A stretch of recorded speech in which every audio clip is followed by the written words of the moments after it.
우리 찬송가 259장 예수 십자가에 흘린 피로소 찬송 한 장 부르겠습니다.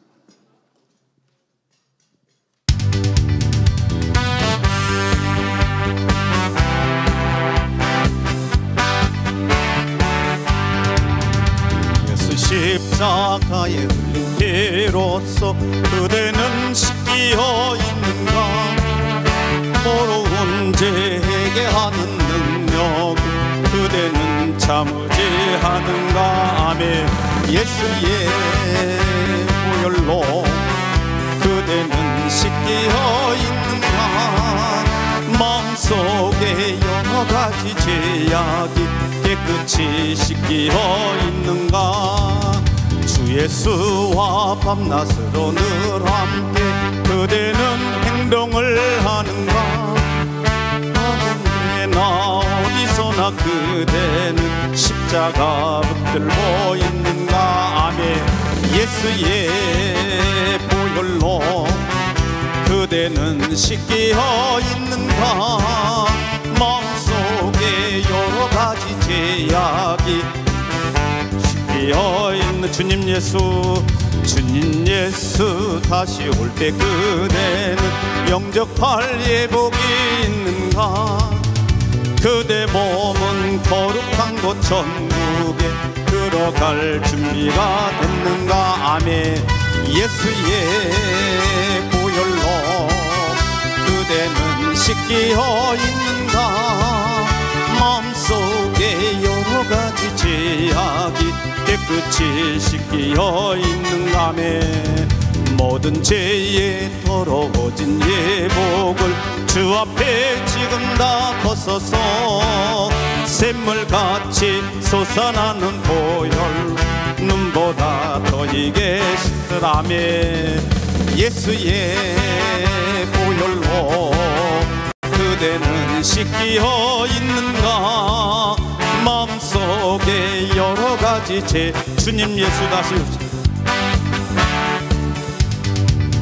주님 예수 다시 올 때 그대는 영접할 예복이 있는가. 그대 몸은 거룩한 곳 성전에 구에 들어갈 않는가. 아멘.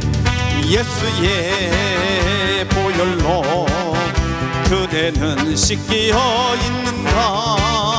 마음속에 여러 가지 죄악이 깨끗이 씻기어 있는 모든 죄에 더러워진 예복을 주 앞에 지금 다 벗어서 샘물같이 솟아나는 보혈로 눈보다 더 이게 씻으라. 아멘.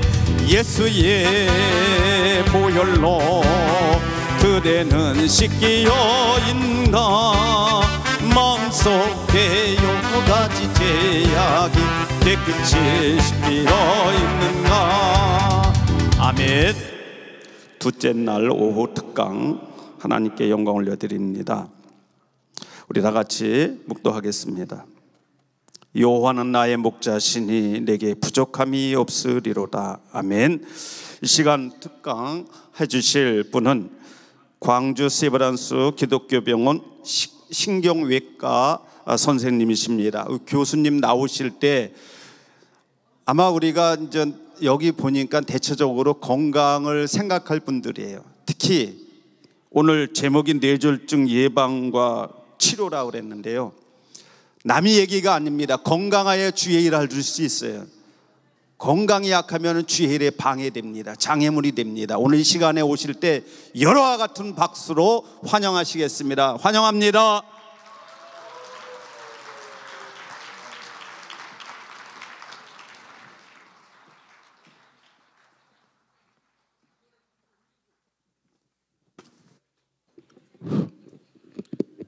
네.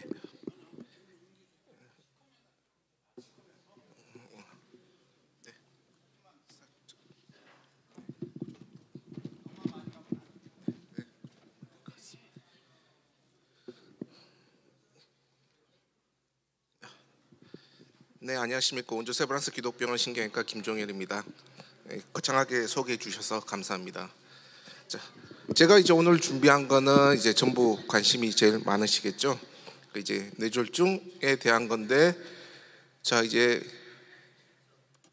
첫 번째 슬라이드만 한번 넘어가도, 자 이제 나이가 나오죠.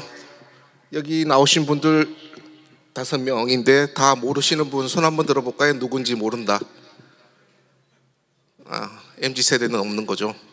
요새 MZ 세대들 물어보니까 다 모르는 사람이라고 하던데, 자 이제 다 아시는 분들이면은 이제 나이대가 어느 정도 계신 분들이시잖아요. 그래서 이제 김용곤 있고 방실이 있고 그다음에 이건희 회장 있고, 그래서 이제 보통 이쪽은 우리 내경색이 되는 거고, 이쪽은 안재욱이랑 이제 강수현 갑자기 돌연사 뉴스들이 쭉 나왔죠.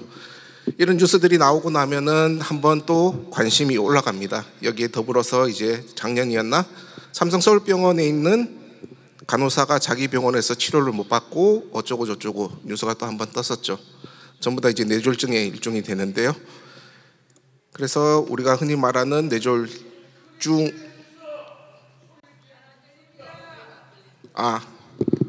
소리가 잘 안 들리시나요? 네. 자 이제 뇌졸중이라고 표현을 하는데, 자 뇌졸중이라는 게 있고 뇌졸중이 있고 그 다음에 뇌경색이 있고, 자 뇌출혈이 있습니다. 다 한 번씩은 들어보셨죠? 여기에다가 이제 최근에는 이제 인식이 조금 좋아지면서 저희가 이제 허혈성 뇌졸중, 출혈성 뇌졸중 이렇게 나눠져 있습니다. 그래서 결론적으로 말씀드리면은 뇌졸중은 없는 단어고요. 저희가 얘기하는 뇌졸중은 이제 옆에 있는 뇌졸중이 맞습니다. 뇌가 흔히 말하는 졸도한 상태를 뇌졸중으로 얘기하는데, 자 뇌졸중에는 두 가지가 같이 들어가 있습니다. 옆에 이제 뇌경색이랑 뇌출혈이 같이 들어가 있는 걸 포함해서 뇌졸중이라고 부릅니다. 그래서 뇌경색은 우리가 흔히 알고 있는 혈관이 막혀서 증상이 나타나는 게 뇌경색, 그리고 뇌경색이랑 같은 말이 이제 허혈성 뇌졸중이 같은 말이 되고요. 그다음에 뇌출혈은 아시는 대로 터지는 거죠. 자 혈관이 터져서 뇌출혈이 생기는 거니까 이거는 출혈성 뇌졸중이 됩니다. 따라서 결론적으로는 우리가 알고 있는 뇌졸중은 혈관이 막힌 거랑 터진 거를 다 포함을 합니다. 그런데 우리들이 알고 있는 일반적으로 뇌졸중 얘기하면은 대부분 뇌경색으로만 통일이 됩니다. 즉 혈관이 막혀서 반신마비가 생기거나 이제 말을 못하거나 이런 것들을 보고 있는데요. 그래서 뇌경색이 전체 뇌졸중의 한 80%를 차지를 합니다. 그래서 우리 혈관이 막히면 빨리 뚫어야 되니 골든 타이밍이 나오는 게 이쪽 뇌경색, 허혈성 뇌졸중과 이제 관련이 된 거고요. 뇌출혈은 알다시피 뭐 혈압이 올라간다든지 기타 원인에 의해서 터지는 거. 그래서 원래 강의를 다 준비하면은 한 3시간, 4시간 되니까 식사는 하셔야 되니까 오늘 강의는 뇌경색에 준해서 일단 많이 준비를 했습니다. 그래서 자 뇌졸중은 아까도 말씀드렸다시피 보시는 대로 이제 뇌혈관 질환이죠. 혈관이 터지든 막히든 뭐 어떻게 되든 이제 혈관에 의해 생기는 증상인데, 자 뇌혈관만 손상되면 상관없지만 뇌혈관이 손상이 되면은 혈관이 분포하는 뇌에 같이 영향을 미치기 때문에 중요한 증상들이 생기는 거죠. 그래서 자 앞에도 말씀드렸다시피 이제 허혈성이라고 얘기하면은 이제 혈관이 요렇게 점점 좁아지다가 저희가 이제 동맥경화성 변화라고 표현을 합니다. 심장에도 같이 생기는 건데요. 혈관벽이 우리 흔히 말하는 때가 낀다는 표현을 하죠. 지방질 같은 걸로 인해서 조금씩 벽이 두꺼워지다가 막히는 경우라든지, 또는 혈전이라고 표현을 하죠. 우리가 말하는 피떡 같은 게 날아가서 혈관을 막았을 때 서서히 뇌가 손상을 받으면서 증상이 생기는 허혈성 뇌졸중 있고요. 그럼 이제 출혈성 뇌졸중은 보시는 대로 이제 혈관이 터지는 건데, 그냥 이제 혈압이 갑자기 올라가서 김밥 옆구리 터지듯이 툭 터지는 게 이제 일반적인 뇌출혈. 우리가 뭐 드라마에서 보면 목 잡고 쓰러진다든지 하는 장면에서 나오는 거고, 그 외에 이제 기저 질환이 있는 경우 우리 뇌동맥류와 같은 혈관에 이상이 있는 부분이 터졌을 때 생기는 걸 포함해서 이제 출혈성 뇌졸중이라고 표현하는데, 따라서 허혈성 뇌졸중은 뇌경색, 출혈성 뇌졸중은 뇌출혈 이렇게 표현을 합니다. 이제 이것만 알고 가셔도 꽤 많이 아시는 편에 이제 속하게 되죠. 그래서 보통 이제 문의가 오면은 환자가 입원해 있는데 뇌졸중으로 입원해 있는데 어떤지 좀 알아봐 주세요라고 얘기하는 것보다는 이제는 뇌경색이나 뇌출혈로 조금 세분화해서 얘기를 하실 수가 있겠죠. 자, 그런데 우리가 이제 제일 관심 있는 건 뇌경색이죠. 혈관이 막혔을 때 어떤 증상이 생기고 어떻게 예방을 하고 어떻게 치료를 할 수 있는지, 치료를 하면 좋아지는지 등등 이제 많이 궁금하실 건데요. 그래서 아까랑 이제 똑같이 연장은 됩니다. 자, 허위혈성 뇌졸중은 혈관이 막힌 부위에 따라서 그 부분 이후에 뇌가 손상을 받게 되죠. 그래서 혈관이 굵으면 굵을수록 손상이 받는 부분이 커지게 됩니다. 이것이 이제 나중에 치료하는데 많이 영향을 미치게 되고요. 출혈성 뇌졸중은 출혈이 생기는 것만큼만 이렇게 뇌가 손상을 받게 되죠.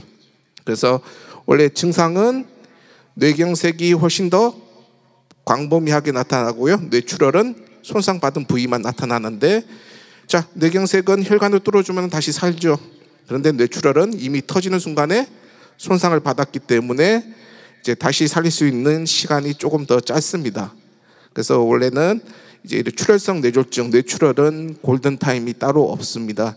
터지는 순간에 이미 어느 정도 손상을 받아서 결정이 되는 거고요.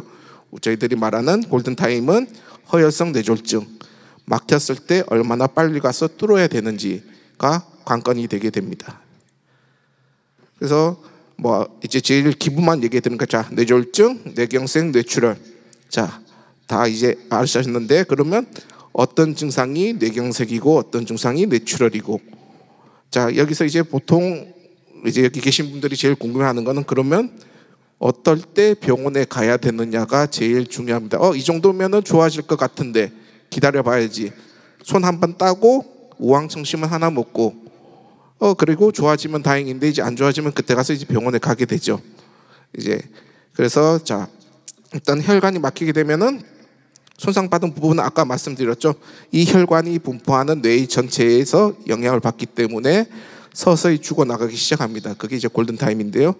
자, 혈관이 하나 막히면 여기 이제 MRI에서 하얗게 보이는 것만큼의 뇌가 손상을 받는 거고, 이만큼 손상되기 전에 빨리 뚫어야 되는 게 이제 뇌경색입니다. 뇌출혈 말 그대로 이제 터졌을 때 이렇게 CT에서 하얗게 보이는 부분이 뇌출혈을 나타내는 부분인데요. 이 부분은 이미 손상을 받은 겁니다. 손상받은 뇌세포는 신경세포이기 때문에 살릴 수 있는 방법은 따로 없습니다.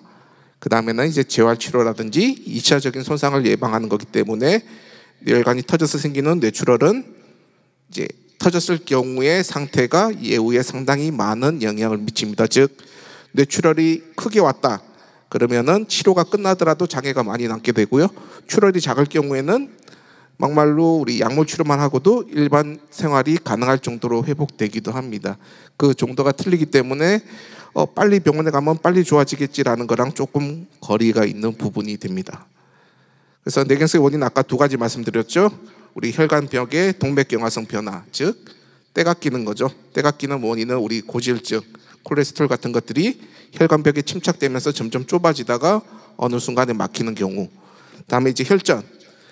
자, 그래서 이제 흔히들 이제 할머니 할아버지들가 자식분들 데리고 오시죠. 오늘 날 잡아서 왔으니까 뇌졸중 검사를 한번 하러 왔습니다 라고 얘기해서 오늘 검사를 하면은 이제 앞으로 몇 년 동안은 그러면 뇌졸중 검사 위험에 대해서 좀 안심해도 됩니까? 라고 물어볼 때 항상 얘기를 해드리거든요. 자, 오늘 수십억을 들여서 검사를 했는데 밤에 주무시다가 뇌졸중이 올 수가 있습니다. 그게 뇌졸중이죠. 즉 이제 저희가 미리 검사로서 알 수 있는 거는 위에 보이는 이제 동맥경화성 변화, 즉 혈관을 확인을 해서 좁아져 있는 부분은 미리 확인이 가능합니다.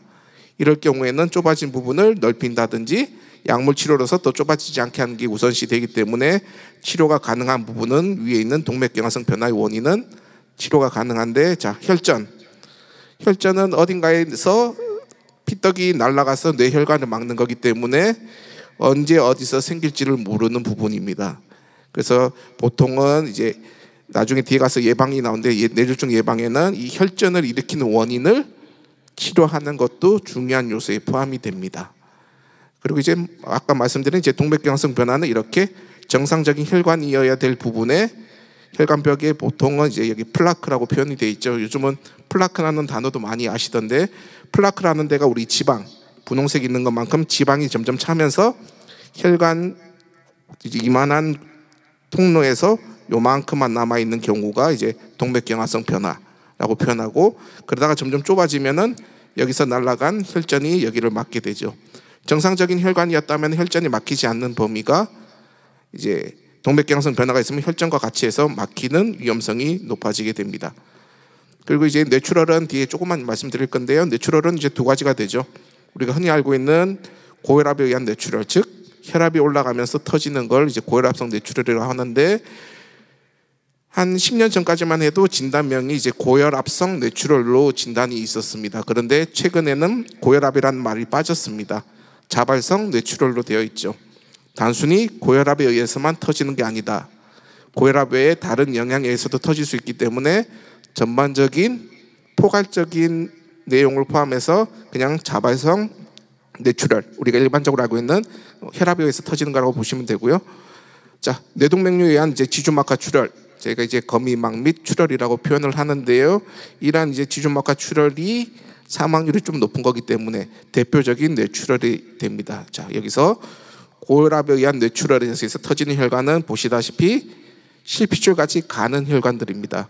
혈압을 견딜 수 없을 정도로 가는 혈관들이 터지면서 생기는 뇌출혈이기 때문에 이때 이제 터지는 혈관은 대부분 저절로 아무는 경우가 많아서 출혈에 대한 치료만 하면 되는데요.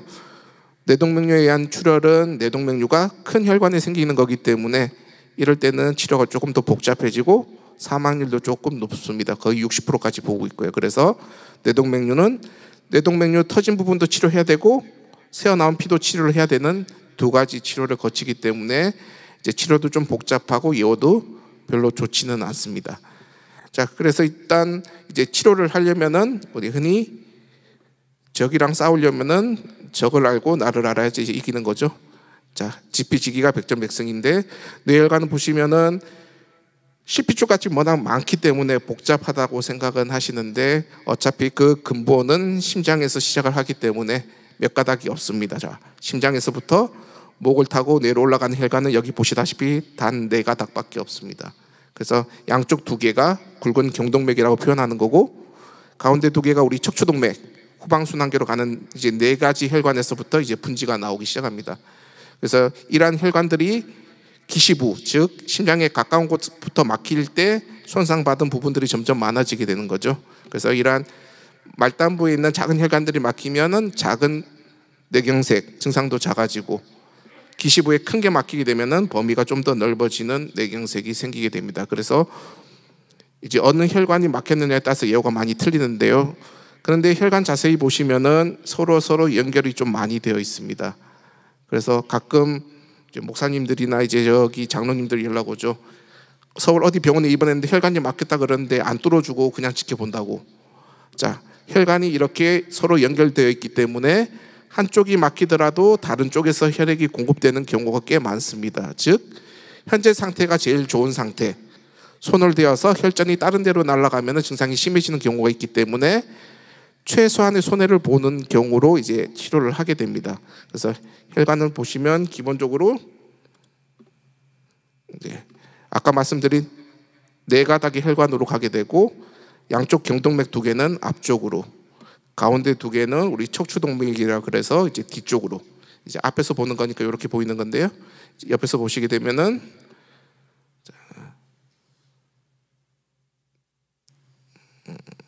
자, 앞에서 보게 되면 이제 양쪽 경동맥이 앞쪽 뇌의 3분의 1을 혈액을 공급하게 되고 척추동맥이 뒤에 3분의 1을 공급을 하게 됩니다. 이런 혈관들이 다 따로 떨어져 있는 게 아니고 서로 연결되어 있기 때문에 뒤가 막히더라도 앞쪽에서 혈액이 공급이 되면은 뚫을 필요가 없이 이제 증상이 좋은 경우도 있고, 이제 앞쪽이 막혔는데 뒤에서 혈액이 공급되면은 그것도 또 좋아지는 경우도 있기 때문에 이 모든 걸 통틀어서 치료를 결정하기 때문에 꼭 혈관이 막혀서 왔을 때 무조건 뚫어야 된다라는 거랑은 조금 거리가 있게 됩니다. 그래서 지금 보시는 이제 색깔로 되어 있는 게 우리 혈관이 막혔을 때 손상받는 뇌의 범위들을 조금씩 나타낸 건데요.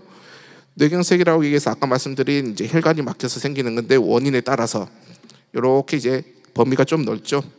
이제 범위성으로 오는 뇌경색이 우리가 일반적으로 알고 있는 혈관이 막혀서 그 혈관이 혈액을 공급하는 뇌가 요만큼 손상을 받은 거고요. 여기 이제 중간중간에 있는 거는 이제 우리 뇌를 보면 단면을 보면 이렇게 보이겠지만 각각 혈액이 분포하는 지도로 이제 나누어져 있습니다. 그래서 이쪽 뇌는 무슨 혈관, 이쪽 뇌는 무슨 혈관 이렇게 나눠져 있는데 혈관과 혈관 사이에 피가 잘 가지 않는 부분들이 가끔 있습니다. 그쪽에서도 뇌경색이 잘 오는 범위가 있고 마지막 사진처럼 이제 점점이 여러 군데가 나와 있는 경우가 우리 흔히 말하는 혈전이 날아가서 가는 혈관들을 일부분 막았을 때 생기는 뇌경색이 이렇게 나타나게 됩니다. 당연히 증상은 큰 혈관이 막혔을 때가 증상이 크게 나타나게 되고 혈전에 의해서 생긴 경우는 작은 혈관만 막혔을 경우에는 그 예후가 조금 더 좋게 됩니다. 그래서 뇌혈관 구조는 뭐 보셨으니까 넘어가고요. 그래서 이런 뇌졸중은 현재로서는 이제 우리 사망 원인 나오는 거 보시면은 이제 암은 계속 늘어나고 있죠. 그리고 뇌혈관 질환은 점점 떨어지고 있습니다. 예전에는 뇌졸중, 뇌출혈이라고 그러면 그냥 죽으면 죽고 장애가 생기면 생기고 뭐 나한테는 안 걸리겠지 했던 게 이제 점차 건강검진 늘어나고요. 이제 건강에 대한 인식도 많아지고 사전에 검진하는 분들이 많기 때문에 조기에 진단이 되는 사람이 많고요. 거기다가 원인이 되는 고혈압 당뇨. 자, 이제 너도 나도 고혈압 당뇨 진단받고 약 드십니다. 고혈압 당뇨 그걸로 죽는 병도 아닌데 계속 병원에서 약 먹으라 그러는데 나는 증상은 없는데 그래도 약은 계속 드십니다.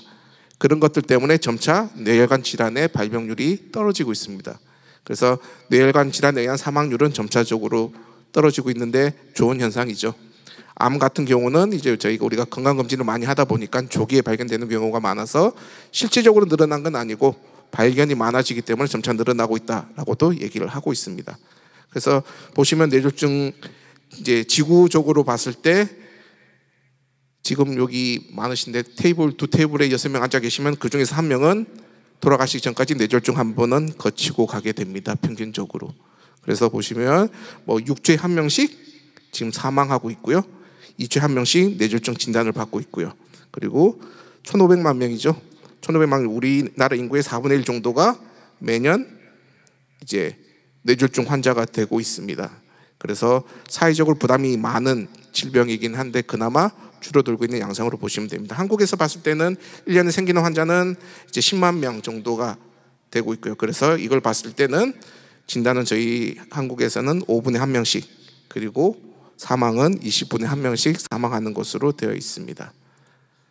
자, 그러면 이제 뇌졸중이 무서운 거는 치료가 어렵다 이게 아니죠. 장애를 남기기 때문에 무서운 거죠. 자, 뇌졸중 이제 뇌출혈 환자분 입원하시고 수술 끝나고 뭐 치료 끝나고 2, 3일 지나면 보호자분들이 물어보죠. 저 팔다리 못 움직이는데 언제 다시 돌아오나요? 라고 물어보게 돼요. 자, 그런데 이제 길거리에 보면은 우리 다리 절고 팔 절고 다니는 분들 좀 많죠.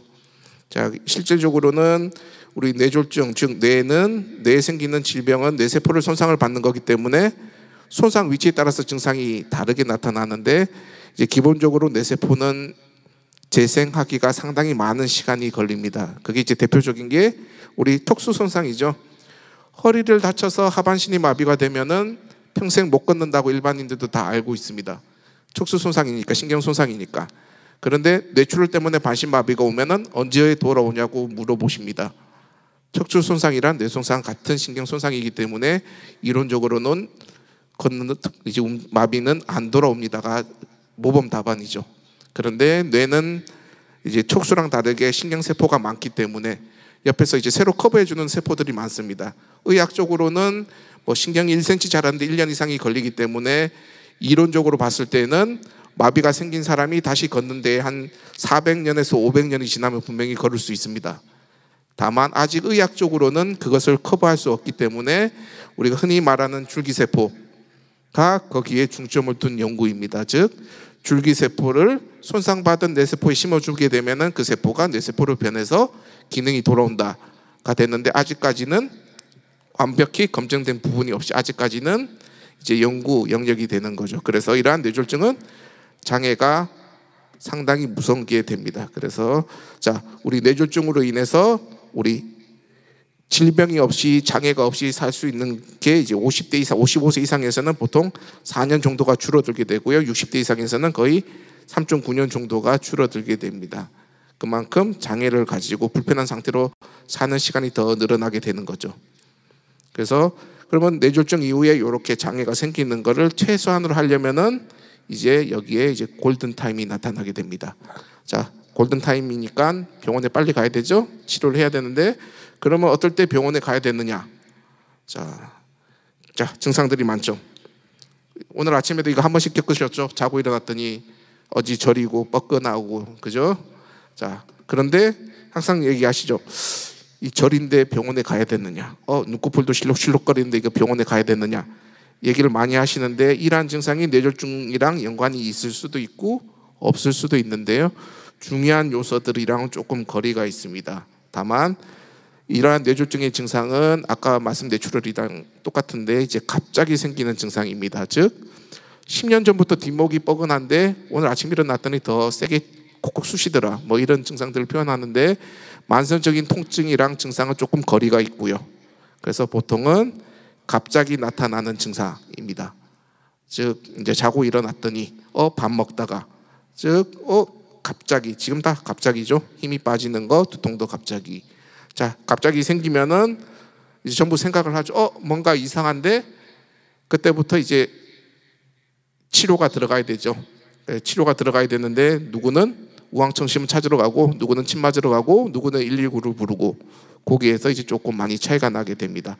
그럼 이러한 증상들에게는 이제 뭐가 있는지 보면은 보통 안면마비가 어느 정도 대표적으로 나타나게 되죠. 그래서 대한뇌졸중학회에서 여기에 대한 이제 캠페인을 조금 하고 있습니다. 기본적으로 안면마비 저희가 구안아사도 많이 볼 수 있겠지만 근무를 하고 있는데 옆에 직장 동료가 갑자기 하고 봤더니 얼굴 한쪽에 주름이 없어지면서 얼굴이 이렇게 주름이 펴지고 찡그린 것 같이 변하더라.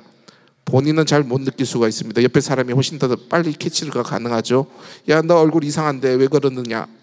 물론 이제 우리 벨마비라고 해서 구안아사입니다. 말초신경, 즉 안면신경의 바이러스나 기타에 의해서 생길 수도 있는데 뇌졸중에 의해서도 생기는 경우가 많기 때문에, 그래서 안면마비 때문에 눈이 안 감기거나 입술에서 물이 흐르거나 이거는 이제 2차적으로 발생하는 증상이죠. 그래서 이러한 안면마비가 생겼을 경우에는 단순한 구안아사도 있지만 뇌경색일 수도 있으니까 빨리 응급실에 가서 검진을 하고 그냥 안면마비, 벨마비, 그러니까 구안아사가 되면은 그냥 약만 먹으면 됩니다. 다만 뇌경색이면 치료를 할 수가 있겠죠. 그래서 안면마비 있을 때는 빨리 가시면 되고요. 그 다음에 반신마비. 자, 나 팔이 잘 안 움직이는데 다리가 조금 저린데 힘이 빠지는데 표현을 하시는데, 자, 우리나라에서는 이제 뇌경색에 의해서도 이렇게 있지만 흔히 디스크 환자들 많습니다. 목 디스크, 허리 디스크, 척추 협착증. 자, 그것 때문에 저리거나 마비 있으신 분이 많은데, 자, 이러한 반신마비는 갑자기 한쪽이 움직이지 않는 경우, 즉 아침마다 일어나면 다리가 안 움직여요. 이거랑은 조금 거리가 있는 증상이 되죠. 그래서 그럼 반신마비가 어떻게 되느냐? 보통은 이제 양손을 저희가 지어보면 되는데 본인이 체크를 하시려면은 이제 보통 눈을 감고 양쪽 손을 앞으로 뻗고 있으면은 대부분은 한 1분, 2분 유지 가능하시죠. 그런데 마비가 있을 경우에는 한쪽이 서서히 자기도 모르게 내려가게 됩니다. 다만 그 마비가 심하지 않을 경우에는 조금 내려가다가 다시 올라가기는 하는데요. 기본적으로 어느 정도의 마비가 있다면은 한쪽 손이 서서히 내려오게 됩니다. 저희가 이제 환자를 판단할 때는 이제 손가락을 쥐어보라고 얘기하죠. 양쪽 손으로 손가락을 쥐어보게 됐을 때 그 쥐는 힘이 분명히 약한 부분이 있습니다. 그게 이제 반신마비가 되고요. 그 다음에 이제 증상은 이제 언어 장애라고 표현하죠. 말을 못하거나 어눌해지는 경우. 자, 이거는 본인은 훨씬 더 잘 못 느끼죠. 옆에서 보게 되면은 우물우물하는 소리, 또는 엄마나 아빠가 아침에 일어나서 전화를 했는데 전화기에다가 우물우물 이상한 소리를 한다. 잠이 덜 깨셨나? 라고 지나갈 증상은 아니란 얘기죠. 그래서 본인은 말을 한다고 하는데 듣는 사람은 잘 이해를 못하게 됩니다. 그럴 때는 한 번씩은 꼭 의심을 해보시고요. 요즘은 이렇게 해서 119에서 환자가 많이 오게 됩니다. 부모님이 시골에 살고 있는데 서울에서 안부 전화를 했더니 말소리가 좀 이상하더라. 그래서 부모님이 있는 119 센터에 자식분들이 신고하는 경우가 꽤 많이 늘어났습니다. 그래서 인식이 많이 개선이 됐구나라는 것을 느낄 수가 있습니다. 그래서 자, 기본적으로 여기에 보이시는 것 같이, 자, 자, 보시면은 아까 말씀드린 뭐 이제 시야 장애도 있고 어지럼증도 있고 두통도 있고 안면마비부터 해서 마비까지 있는데 전부 다 앞에 갑자기라는 말이 들어가 있습니다.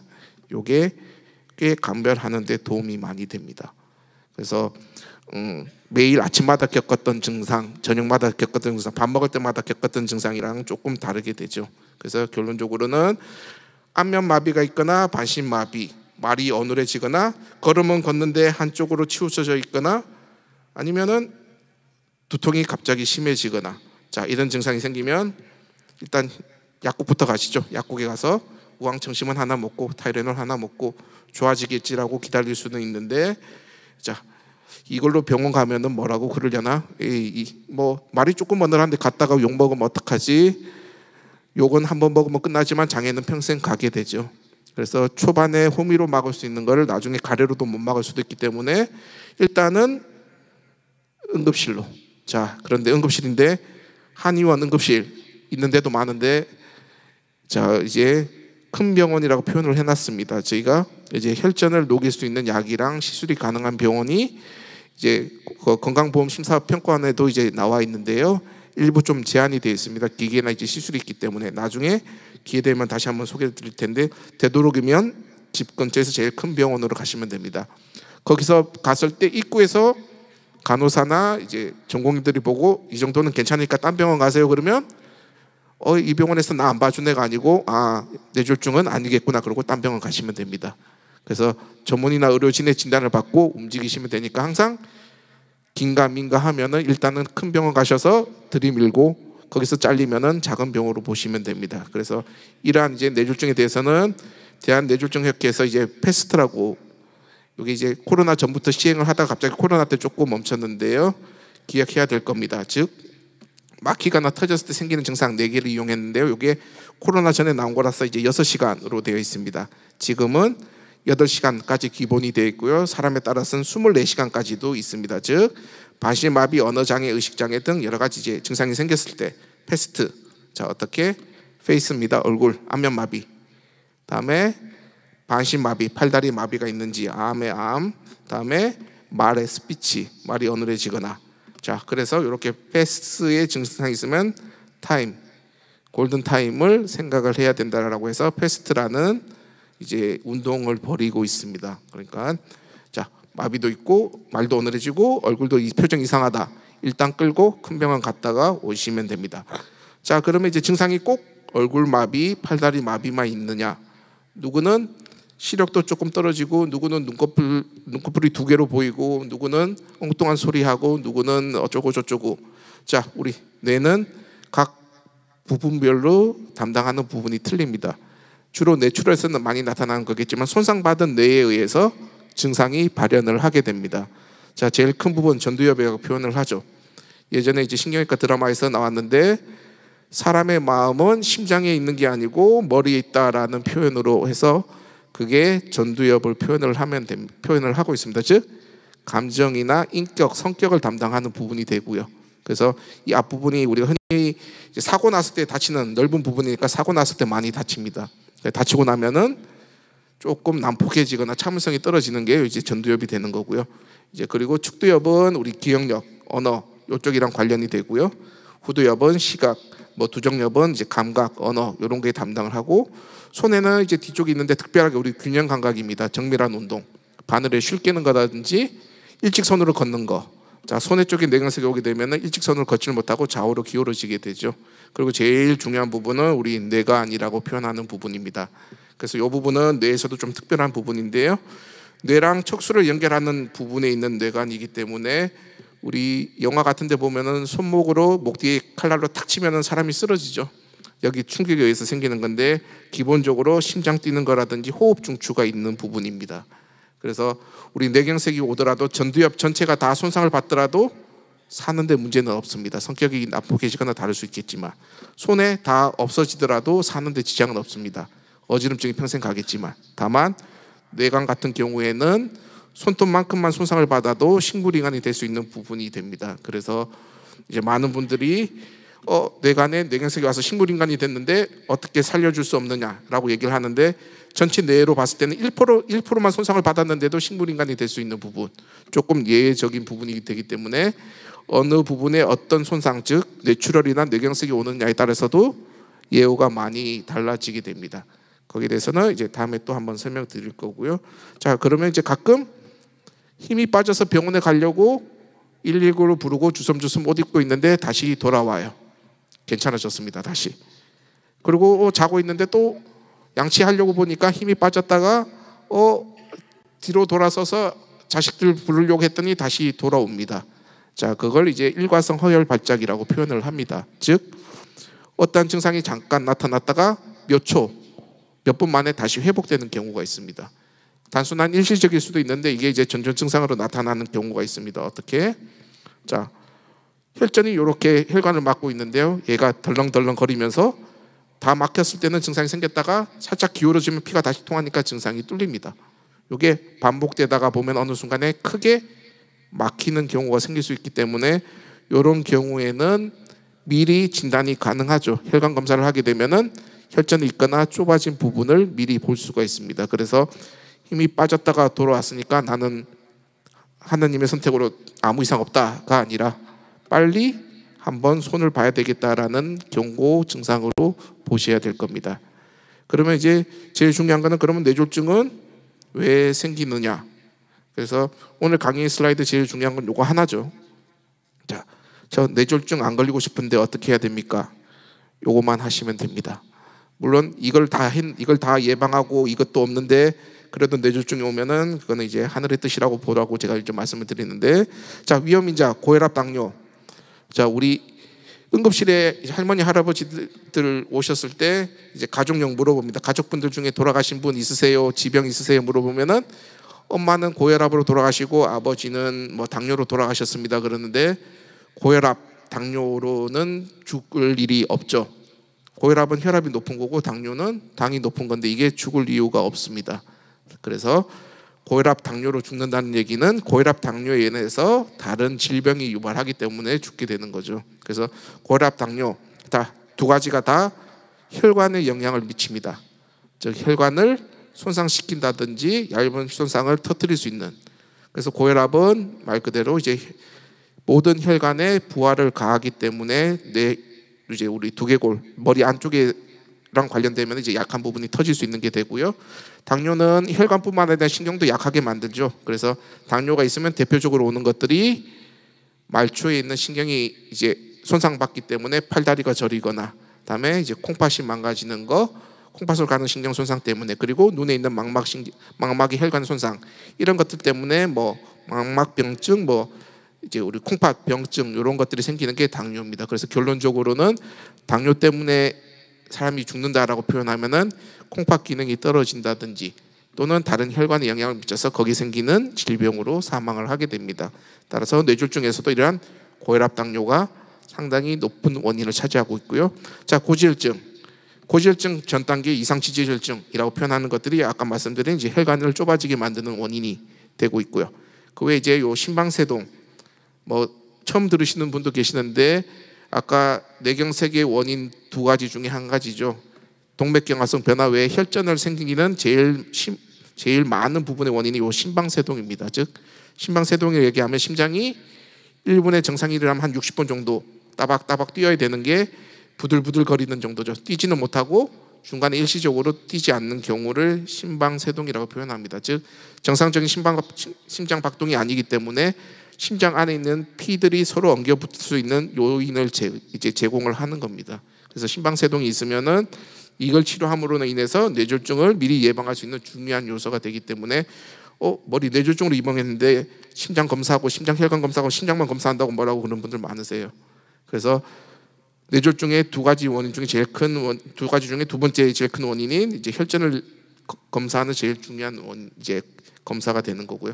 그다음에 이제 술, 담배, 여기 다들 안 하시겠지만 이제 술, 담배가 뭐가 나쁘냐고, 뭐 마약이 더 나쁜 거 아니냐고 그렇긴 한데, 자, 술, 담배가 이제 조금 한다고 문제는 없죠. 이제 이게 만성으로 가게 되면은 이제 술 같으면 혈관을 확장시키는 역할, 흡연은 혈관을 수축시키는 역할을 하는데 이게 정상적인 범위 내라면은 보통 이제 다시 돌아올 수 있겠지만 이게 여러 개 쌓이고 쌓이다 보면은 나중에는 돌아올 수 없는 혈관 손상을 일으키기 때문에 원인이 되게 되죠.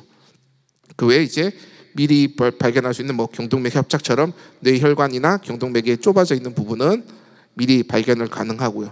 그 외에 뭐 비만이나 운동 부족은 다들 알고 계시죠. 고지혈증이 원인이 되고 당뇨의 위험 요소가 되기 때문에, 그래서 오늘 얘기해 드릴 거는 이게 원래 다가 되죠. 이거를 최대한 포함시키지 않는 생활을 하는 게 오래 사는 비결이 되겠죠. 자, 그러면 예방을 하려면은 어떻게 해야 되느냐? 자, 고혈압 당뇨 있는 분들 계시죠? 자, 그러면 고혈압 당뇨 설명하다 보면 항상 얘기하시죠. 고혈압 혈압이 조금 높은데 약을 지금 먹어야 되나요? 고혈압 약 한번 먹으면 평생 먹으라고 하는데 저 내년부터 먹으면 안 될까요? 그죠? 자, 고혈압 당뇨도 똑같죠. 혈당이 조금 높아서 약 먹으라 그러는데 저 이제 40대밖에 안 되는데 50대부터 먹으면 안 될까요? 하는데 우리 약은 치료가 목적이죠. 고혈압 약은 고혈압을 치료하는 약, 당뇨 약은 당뇨를 치료하는 약이에요. 치료가 완료되면 약은 끊으면 됩니다. 그죠? 고혈압 치료되면 고혈압 약 끊으면 되고 당뇨 약 치료되면 당뇨 약 끊으면 됩니다. 그런데 자, 고혈압이나 당뇨는 요즘 이제 병으로 보지는 않습니다. 노화 현상입니다. 자, 여기 전부 계시는데 태어날 때부터 죽을 때까지 누구든 고혈압이나 당뇨는 한 번은 올 겁니다. 그게 40대에 오든지 50대 오는지 80대 오는지에 따라서 틀리게 되죠. 그래서 고혈압이나 당뇨는 치료라기보다는 이제 관리라고 표현을 하시면 됩니다. 나는 아직 고혈압 없는데 그 사람은 고혈압이 80세에 올 수도 있고 90세에 올 수도 있고 사람 수명이 길다면은 한 150세가 올 수도 있기 때문에 한 번은 올 가능성이 높은 이제 노화 현상이 됩니다. 그래서 고혈압이나 당뇨는 치료라기보다는 최대한 정상적으로 만들어서 고혈압 당뇨가 없는 사람들이랑 똑같은 생활을 할 수 있도록 하는 게 치료가 되는 거죠. 그게 그러다 보면 약을 어떻게 드셔야 될까요? 계속 혈압이 정상화되든 우리 당 수치가 정상화되는 상태에서 약을 꾸준히 먹는다면은 고혈압 당뇨가 없는 사람들이랑 똑같은 생활을 영위할 수가 있게 되는 거죠. 그래서 이러한 위험 인자에 대해서 철저히 관리를 하는 게 중요한 예방 요소가 되는 거죠. 나 고혈압 당뇨 없는데 그러면 나라에서 공짜로 해주죠. 2년에 한 번씩 건강검진 꼭 해서 고혈압 당뇨가 생기는지 안 생기는지, 생기면은 철저히 관리를 하는 게 중요한 요소가 되겠죠. 그래서 이러한 고혈압 당뇨를 일으키는 뭐 짜온 음식이나 이런 거를 안 먹는 게 제일 좋고, 그리고 자, 이제 비만 아까 말씀드렸죠. 여러 가지 위험 요소가 되는 거니까 비만을 줄이기 위한 운동, 뭐 운동 계속 하라 그러는데 자, 운동은 시간 날 때 하는 게 아니고 시간을 내서 하는 거죠. 운동하세요 물어보면은 자기는 건설 현장직에서 일합니다라고 얘기합니다. 그리고 운동하세요 그럼 저 출퇴근 2시간씩 하는데요 2만 보씩 걷습니다 그래요. 자, 몸을 많이 움직여서 건강하다면은 뭐 이런 말 하기 그러면 이제 저 막일 하시는 분들이 제일 건강해야 되겠죠. 솔직히 술보다는 담배가 조금 더 나쁩니다. 둘 다 안 하시는 게 제일 좋겠지만, 그리고 요즘은 이제 미세먼지 많습니다. 미세먼지도 원인이 되기 때문에 뭐 어떻게 피할 수 있으면 최대한 피하는 게 제일 좋겠죠. 그 다음에 담배보다는 좋겠지만 그래도 나쁜 술은 삼가를 하셔야 됩니다. 자, 그러면 이렇게 이제 뇌졸중이 와서 병원에 갔는데 이제 치료를 해야 되잖아요. 자, 그럼 응급으로 옆에 있는 가족이 쓰러졌다. 그러면 치료를 어느 걸 먼저 해야 될까요? 손을 따고 팔다리 무르고 주무르고 우왕청심을 먹이고 수지침 배우신 분 옆에서 빨리 수지침 놓죠. 자, 다 좋습니다. 좋은데 일단은 요거는 조금 있다가 해도 됩니다. 즉 이제 진단을 받고 나중에 집에 돌아오면은 그때 해주시면 되고요. 중요한 거는 빨리 가서 이게 혈관이 막혀서 생긴 증상인지 아닌지를 먼저 확인을 하셔야 됩니다. 뭐 집에 의사가 있고 우리 옆집이 전문의가 있으면은 보고 판단을 해주겠지만 그게 안 되니까 응급실로 가셔서, 자, 여기 보면은 이제 급성기 뇌졸중 치료가 가능한 큰 병원이라고 되어 있습니다. 대부분의 대학병원들 다 가능합니다. 3차, 2차 종합병원들 대부분 가능합니다. 개인 병원은 조금 안 되는 부분이 있기 때문에 일단은 보통 이제 119에 전화를 하게 되면 대부분 119 대원들이 다 알고 있습니다. 119 전화해서 팔다리가 안 움직이는데 얘기하면은 이쪽 병원으로 데려다 줍니다. 이런 환자를 개인 병원에 데려다 주진 않으니까요. 그래서 즉시 응급실로 가서 이제 치료를 해야 되는데요. 자, 치료는 혈전 용해제든 뭐든 써서 막힌 혈관을 다시 열어줘야 됩니다. 근데 이제 이러한 치료가 우리 뇌졸중, 즉 뇌경색에 대한 치료는 보통 24시간 안에 끝납니다. 이틀이나 3일 지나면 이제 치료는 없습니다. 나머지는 장애라든지 나머지를 줄이기 위한 재활 치료가 우선이 되는데, 그래서 골든 타임이 중요하게 되죠. 그래서 치료를 보시면은 자, 시간을 놓치면 놓칠수록 회복 가능성도 같이 놓치게 됩니다. 그래서 쭉 연구를 했더니 이제 90년대쯤에는 뇌졸중이라고 얘기하면 이제 한방이 거의 25% 정도 있었습니다. 침 맞으면 되지, 한약 먹으면 되지 했는데, 지금은 병원이 거의 87%까지 되고 이제 혈전용의 치료라는 걸 이제 어느 정도 인식은 하고 있습니다. 즉 침도 좋고 뭐 뜸도 좋고 뭐 다 좋은데 일단 혈관을 다시 뚫어줘야지 좋아진다는 것을 아는 사람이 2명 중에 1명은 있게 됩니다.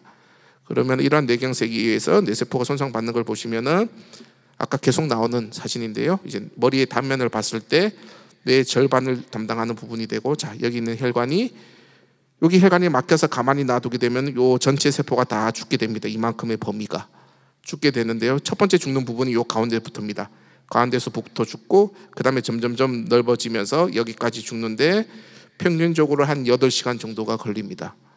자, 그런데 자, 혈관이 막혔으니까 죽기 시작하는데 이제 까맣게 죽은 부분은 이미 손상을 받아서 살릴 수가 없는 부분, 그리고 여기 이제 반음용으로 이렇게 표시된 부분 있죠. 주황색, 빨간색 부분, 이 부분이 지금 혈액 공급을 못 받아서 이제 죽어가고 있는 부분이 됩니다. 즉 혈관을 다시 열어줬을 때 정상적으로 살릴 수 있는 부분, 이제 뇌졸중, 즉 뇌가 졸중에 빠져 있는 부분이 이 바깥 부분이 되겠죠. 그래서 예전에는 뭐 전부 살리니 못 살리니 이런 얘기를 했었는데, 최근에는 이제 여기에 의해서 자, 이제 MRI 찍었던 이 하얀 부분 보이시죠? 이게 이미 손상받은 까만 부분입니다. 중간에 까만 부분이 되고, 여기에서 약간 희끄무리하게 보이는 부분이 지금 혈액 공급을 못 받아서 죽어가고 있는 부분. 그래서 여기에서 이걸 뺀 여기 있는 파란색만큼이 빨리 치료를 했을 때 다시 살릴 수 있는 부분이 됩니다. 그래서 이제 여기에 기준으로 해서 이제 혈전 치료제라든지 이제 우리 혈전 용해제, 그리고 혈관 안에 시술로서 뚫을지 말지를 결정을 하게 됩니다. 그런데 왜 자꾸 8시간으로 정해놓느냐? 10시간이든 20시간이든 이틀 지나든 빨리 오면은 뚫어주면은 뭐 살 사람 사고 그렇지 않느냐라고 얘기를 하시는데, 이제 이게 보험이랑도 조금 연관이 있으니까 말씀드릴 거고, 오히려 뚫어줌으로 해서 손해 보는 부분이 더 많은 부분들이 생깁니다. 그래서 그건 뒤에서 한번 말씀드릴 테니까. 그래서 지금은 이제 2년 전까지만 해도 이제 3시간이었습니다. 혈전 용해제, 즉 뇌경색 발병 후에 피를 녹일 수 있는 그 주사약이 꽤 비쌉니다. 요만한 한 통이 한 20만 원인가 30만 원 되는 걸 몇 통을 써야 되기 때문에 나라에서 보험으로 적용을 조금 해놨습니다. 무분별하게 남용하지 않도록. 즉, 자, 뇌경색이 발병하고 4.5시간 이내에 그 혈전 용해제 주사를 맞았더니 그나마 몇 %는 뚫릴 확률이 높다. 그러면 5시간이 되면 어떻게 하느냐? 5시간 이후부터 4시간, 4.5시간 이후에는 이러한 혈전 용해제를 맞았을 때 혈관이 뚫려서 좋아질 확률보다는 합병증이 생겨서 장애가 심해질 확률이 높은 시간이 됩니다. 그래서 이러한 연구가 몇십 년 동안 이제 미국을 기준해서 수십만 명, 수백만 명을 기준해서 나온 결과가 됩니다. 즉 4.5시간 이내에는 빨리 뚫어주면 좋더라. 그런데 5시간 이후부터 이 주사를 줬더니 막힌 혈관이 뚫리는 게 아니라 위장관이라든지 뭐 우리 장, 아니면 위 쪽에 있는 혈관이 터진다든지 폐 쪽에 혈관이 터진다든지, 또는 혈관이 막혀서 손상받은 뇌 주위에서 이제 터져나가기 시작해서 여러 가지 출혈성 합병증들이 많이 생기게 됩니다. 그래서 결론을 냈더니 4.5시간 정도가 최적이다라고 되어 있고요. 그다음에 이제 혈전 제거술은 이제 나온 지 얼마 안 됐습니다. 요거 한 15년 정도밖에 안 됐고요. 예전에는 이렇게 혈전 용해제 줘서 뚫리면 교회 다니는 사람이고 안 뚫리면 교회 안 다니는 사람이었죠. 그래서 뚫리면은 다행이었는데 안 뚫리면 할 수 없다라고 이렇게 되어 있었는데, 자, 그래서 자, 급성기 뇌졸중 치료, 여기 이제 자 4.5시간 안에 약을 쓸 수 있는 기준에서 제외되는 사람입니다. 즉, 자 4.5시간 안에 오면은 이러한 문제만 없으면은 약은 다 쓸 수가 있습니다. 그래서 처음에는 3시간이었는데 최근에 이제 4.5시간까지, 여기 지금 3시간으로 되어 있는데 4.5시간까지 늘어나 있습니다. 즉 이제 우리 혈우병이 있다든지 수술 받은 지 하루밖에 안 돼서 뭐 배에 상처가 있다든지 뭐 이런 것들 때문에 약을 써서 피를 뚫게 되면은 여러 가지 출혈성 생길 경우에는 못 쓰게 되어 있었고요. 그리고 그 약도 80세까지였습니다. 81세, 82세는 혈관이 막혀 오더라도 약을 못 쓰게 해놨는데 2년 전에 다시 풀렸죠. 그래서 비급여라고 표현하는데 비용만 부담하면은 81세 이상도 지금도 이제 쓸 수 있는 걸로 되어 있어서 자 3시간에서부터 이제 4.5시간까지 조금 늘었습니다. 그래서 4.5시간 이내에 모든 환자들은 이러한 제약적인 사항이 없다면은 어디든 가서 혈전 용해제를 맞을 수 있는데요. 이러한 혈전 용해제를 놓음으로 해서 이제 뚫리기를 기대해 볼 수 있는데 아까 말씀드린 큰 병원에서만 가능합니다. 개인 병원에서는 이 약을 취급을 하지 않습니다. 약에 의해서 생기는 합병증이나 2차적인 손상에 대해서 대처를 할 수 없기 때문에 이제 있더라도 안 놓아주는 경향이 좀 많습니다. 그래서 적어도 종합병원에 가시면은 이제 과거력 물어보고 혈압 재보고 피 검사하고 바로 주사를 맞을 수가 있습니다. 자, 그런데 이러한 혈전 용해제가 효과가 좋았으면은 동맥 내 혈관을 뚫는 시술이 필요 없었겠죠. 그래서 이러한 이제 약을 썼을 때 이렇게 뚫리면은 천만다행인데, 자 처음에 이러한 이제 수백만 명으로 기억해서 이제 뚫릴 수 있는 혈전 용해제를 개발을 했는데 막상 이 위에 있는 이렇게 가느다란 혈관들은 꽤 잘 뚫리는데 여기 보이는 것처럼 굵은 혈관은 10명 중에 1명 정도밖에 안 뚫렸습니다. 그런 혈전 용해제로 워낙 혈관이 굵고 막힌 게 딱딱하기 때문에. 그래서 이럴 때는 혈전 용해제 쓰고 안 뚫리면은 할 수 없지 장애가 되었었는데 이제 2012년도 11년도부터입니다. 이제 약을 쓰는 건 이제 내과에서 쓰는 거고 우리 칼잡이라고 표현하죠. 외과 의사들이 지켜보니까 이게 안 뚫렸는데 지켜보는 게 말이 되냐, 어떻게든 뚫어야 되지 않겠냐라고 해서 동맥 내로 직접 들어가서 이제 혈전을 제거하기 시작을 했습니다. 이게 이제 처음에는 이제 99년부터 시작했고 상용화된 게 이제 13년도부터 이제 회수성 스텐트가 발견하면서부터 시작을 했는데요. 예전에는 직접 사진을 찍어서 머리 안쪽에 있는 혈관을 열어서 제거를 하기로 했지만 보통은 첫 번째 보이는 것처럼 혈관 안으로 관을 집어넣어서 이 관을 통해서 혈전 용해제를 직접 이렇게 피떡 있는데 앞에서 이렇게 뿌려보자라는 것에서 착안을 했습니다. 그렇게 뿌리다 보니까 조금씩 뚫리긴 하는데 그래도 딱딱한 혈전이나 큰 혈전은 잘 녹지가 않습니다. 그때 그래서 그러면 가느다란 초음파 기계를 이용해서 혈전 가까이 가서 이걸 초음파로 녹여보자. 아니면은 이렇게 꼬불꼬불하는 실 같은 것을 집어넣어서 혈전을 긁어내보자. 여러 가지 연구가 있었습니다. 그리고 이제 여기는 우리 흡임기 관을 최대한 넓은 관을 집어넣어서 이 혈전을 빨아당겨서 빼보자라는 것을 이렇게 했는데 여기까지는 별로 효과가 없었습니다. 뭐 20명 중에 1명 될까 말까였는데 이제 여기 나온 게 이제 회수성 스텐트라고 표현합니다. 스텐트는 가끔씩 들어보셨죠? 이렇게 망사 스타킹처럼 된 걸 좁아진 부분에 넣어서 혈관을 넓히는 역할을 하는 이게 이제 스텐트였는데 이 스텐트를 보통은 이제 좁은 혈관에 떨어뜨려서 이제 넓히는 역할을 하는 거죠. 이렇게 생겼는데요. 즉 이제 이렇게 좁아진 부분에 풍선이랑 여러 가지 기구를 이용해서 넓힌 다음에 스텐트를 이렇게 벌려 놓으면은 흐름이 이렇게 지나가는 게 이제 스텐트였습니다. 그래서 초기에는 이런 이제 동맥 혈전 제기술은 보통 이제 풍선으로 넓힌다든지 스텐트를 넣는 걸로 이렇게 했었는데요. 자, 이것도 이제 효과가 그렇게 크지는 못했습니다. 그래서 기본적인 이제 이러한 동맥 내 혈전 제거술은 풍선이랑 스텐트를 사용하는 방법은 요거 이제 동맥 경화성 변화라고 말씀드렸죠. 혈관이 좁아져 있는데 요렇게 이제 들어가는 게 우리 다 오므러져 있는 이제 스텐트가 요렇게 있습니다. 그 안에 풍선이 있고요. 풍선을 넓힘으로 해서 좁아진 혈관을 넓히면서 스텐트, 우리 망사 스타킹이라고 표현하는 걸 요렇게 대고 풍선을 바람을 빼서 제거를 하면은 조금 넓힐 수가 있습니다. 요거는 지금까지 심장 혈관에 사용하는 기구가 되죠. 아직까지도 심장에서는 이게 지금 최선으로 사용을 하고 있는 디바이스가 됩니다. 머리 쪽도 이제 이렇게 했었는데요. 자, 심장보다는 머리 쪽 혈관이 조금 더 가늘고, 자, 이렇게 넓어지면 상관없는데 이 혈관이 넓어지지 않고 이 노란 부분이 계속 좁아져 있는 부분이 있습니다. 그럴 때는 스텐트를 펴더라도 오히려 이걸 막아버리는 경우가 많아서 여기에도 제한이 조금 많았었죠. 그래서 자, 이제 스텐트를 뚝 떨고 놓는 게 아니라 이거를 넣었다 뺐다 할 수 있는 스텐트가 있습니다. 줄이 달려 있어서. 그래서 자, 처음에는 요 아까 안에 들어가 있을 때는 얇게 들어가 있는데 펼치게 되면 이렇게 펼쳐지게 되겠죠. 이거를 혈전은 가운데에 가서 스텐트를 펼치면은 스텐트 사이사이로 피떡이 끼어드니까 이거를 낚아채자라는 생각에서 이제 개발을 했습니다. 그래서 이게 이제 동맥내 혈전 제거술이라고 표현을 하는 거고, 혈전 용해제를 썼을 때 뚫리지 않았을 경우에 시행을 하게 됩니다. 그래서 혈관 안으로 일단 관을 집어넣고요. 자, 이제 와이어를 통해서 이제 막힌 부분을 일단 패스를 해야 됩니다. 혈전이 여기 있죠. 일단 뚫고 지나가서 이걸 따라서 이제 카테터가 이렇게 지나가게 되죠.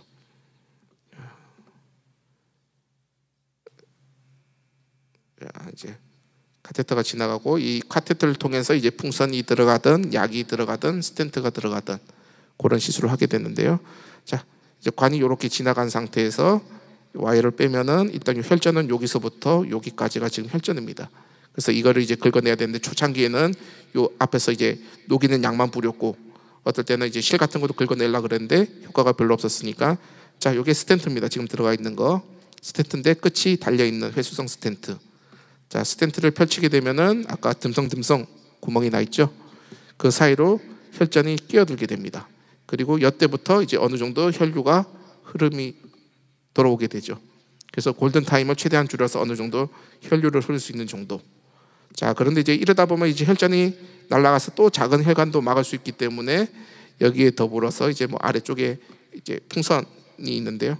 자, 피는 잘 지나가는데 혈전 안 나가게 여기 풍선으로 입구를 막습니다.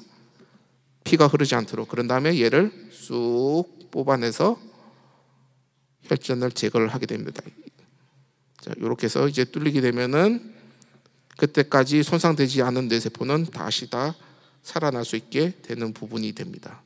그래서 자, 이제 회수성 스텐트라고 표현하는데요. 요게 이제 이게 없었으면은 지금도 뇌졸중 환자의 뇌경색 환자의 80%는 안 뚫렸을 겁니다.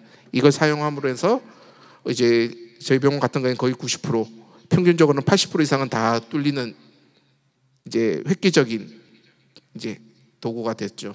그래서 요거는 아마 저번 달에 했던 환자 같은데요. 여기 이제 혈관이 막혀 있는 부분에 아까처럼 똑같이 제가 관을 이렇게 집어넣고 이제 회수성 스텐트를 이용해서 이제 뚫게 되는데요. 자, 다시 첫 번째 와이어랑 카텐트를 이제 지금 막혀 있는 부분이 이쪽일 겁니다. 아까 사진에서 보셨던 것처럼 여기가 막혀 있으니까 혈전이 우리 눈 위에 있는 요 부분이 있을 거니까 이제 혈관 기본 모양을 알고 있으니까 이제 와이어랑 카테터를 지나가게 됩니다. 자, 패스해서 쭉 지나서 여기 혈전이 있으니까 잘 안 지나가는 부분이고, 뚫리고 나면은 이렇게 와이어가 잘 지나가죠. 그러면은 이제 아까 보셨던 것처럼 여기에 혈전이 있을 거고요. 그다음에 이제 카테터를 여기까지 이제 지나가게 되죠. 지나가게 되고 이제 와이어를 뺀 상태에서 아까 보셨던 회수성 스텐트를 여기 이제 깔게 됩니다. 여기 지금 뒤에 있는 혈관은 괜찮은지 확인을 하고요. 가끔씩 이제 우리 뇌경색이 혈관이 군데 세네 군데 막힌 분들이 계십니다. 그때도 제일 말초부터 해서 이렇게 긁어내게 되죠. 그래서 이렇게 이제 막혀 있는 거 확인했으면은 여기다가 이제 회수성 스텐트를 넣고 이제 긁어내는 시술을 하게 됩니다. 동영상을 편집을 한다고 했는데 조금 기네요. 자, 그래서 처음에는 이제 카테터 안에 들어가 있는 것 때문에 이제 오므라져 있는 스텐트가 됩니다. 그걸 집어넣고 쭉 펼치게 되면은 이제 스텐트가 점점 벌어지면서 이렇게 나오게 되죠. 지금 뭐지?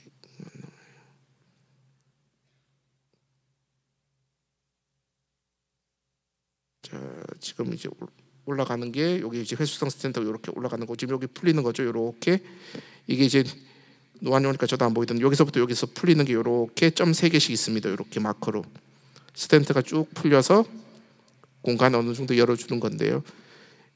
이 스텐트들이 혈전이 있는 부분을 이제 파고들어서, 그리고 나서 지금은 이제 원래는 어느 정도 열어주면 통로가 이제 뚫려야 되는데 이 환자 같은 경우는 뭐 뚫리진 않았지만 회수를 하니까 같이 긁혀 나와서 그 다음에는 혈관이 자, 지금 스텐트 풀었는데도 여기가 아직 막혀 있는 거고 이걸 낚아채니까 같이 거기에 피떡이 딸려 나오면서 이렇게 열리게 됩니다.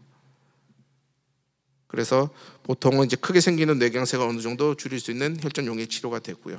그래서 보통은 증상 없이 장애 없이 생애 살 수 있는 시간이 4년 이상은 연장을 할 수가 있게 됩니다. 자, 그러면 4.5시간 넘었는데 그러면 난 그냥 끝이냐?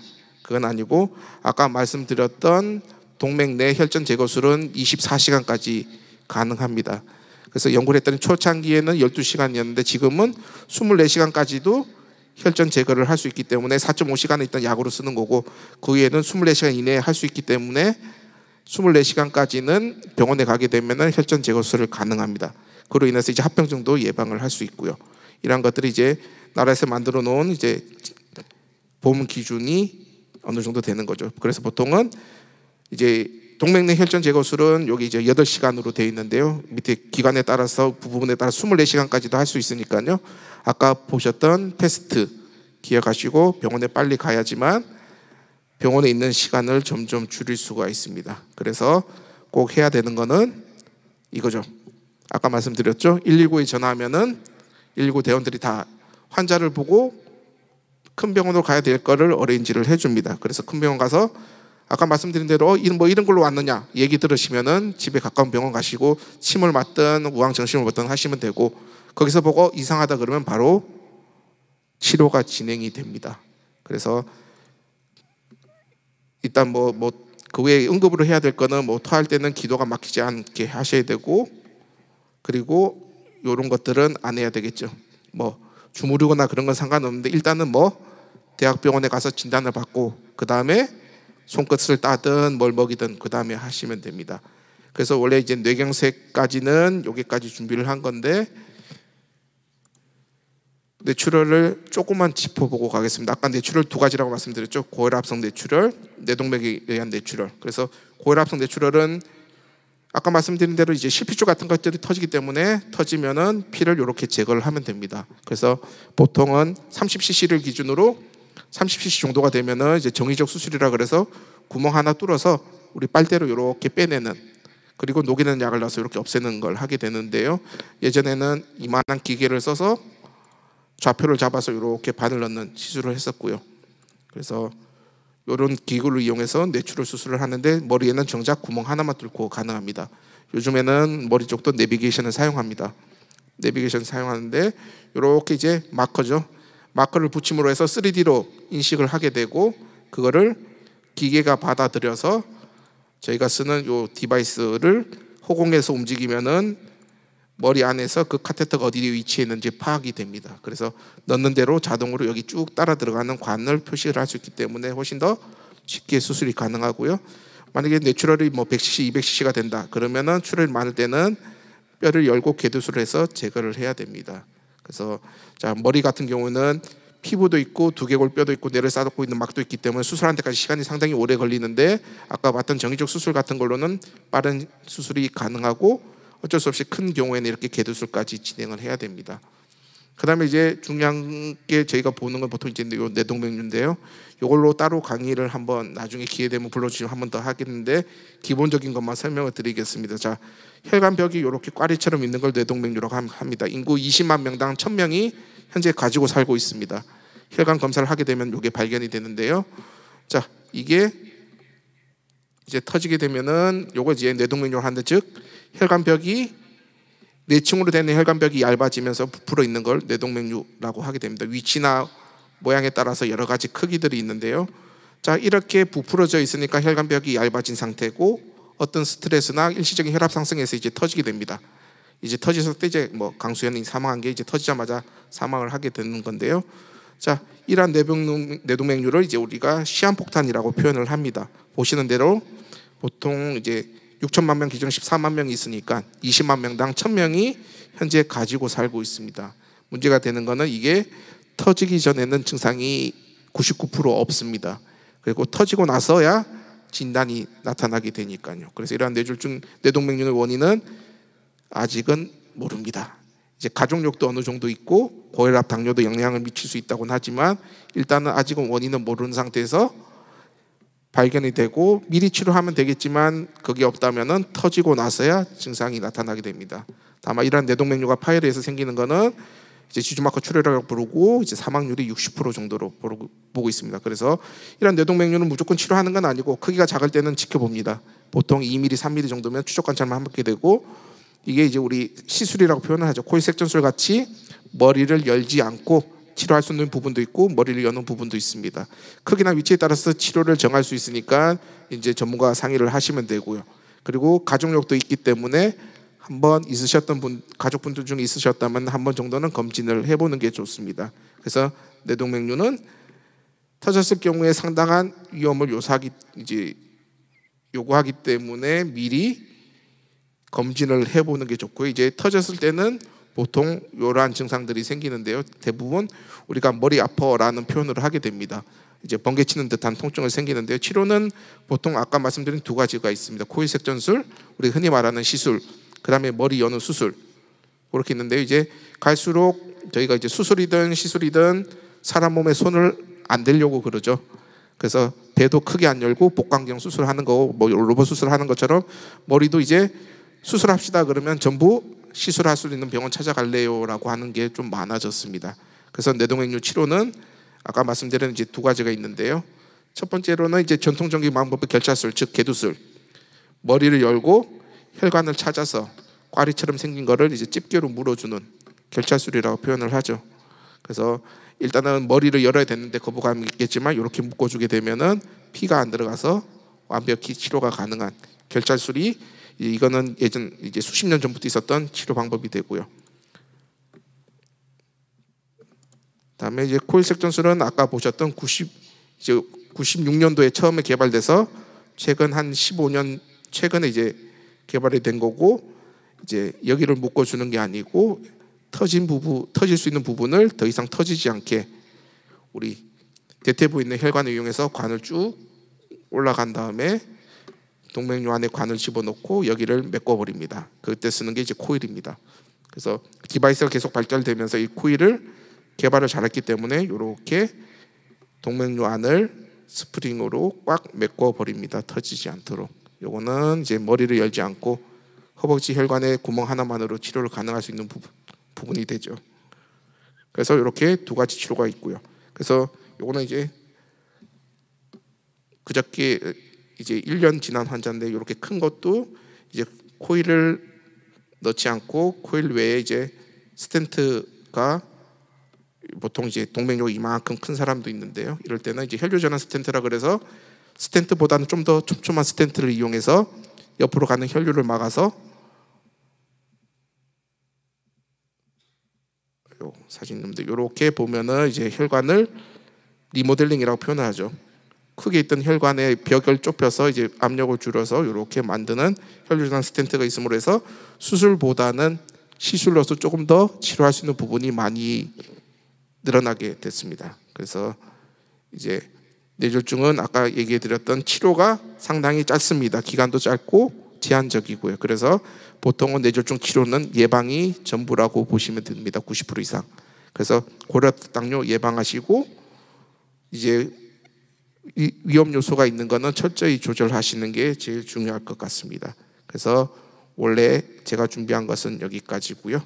이제 마지막으로 기억할 거는 아까 말씀드린 패스트 한 번 더 생각하시고 위험하다고 생각되거나 이상하다고 생각되면은 바로 119 우리 흔히 바로 옆에 있습니다. 119 부르면 돈 물어줘야 되나 이런 걱정하실 필요 없이 일단 119 부르시면은 거기 있는 응급구조사들 상당히 경험이 많습니다. 보고 혈관에 의한 건지 아닌지 보고 오렌지에서 데려갈 수 있으니까 이러한 위험 요소에서 빨리 치료할 수 있는 부분이니까 염두에 두시기를 바랍니다. 여기까지입니다. 감사합니다.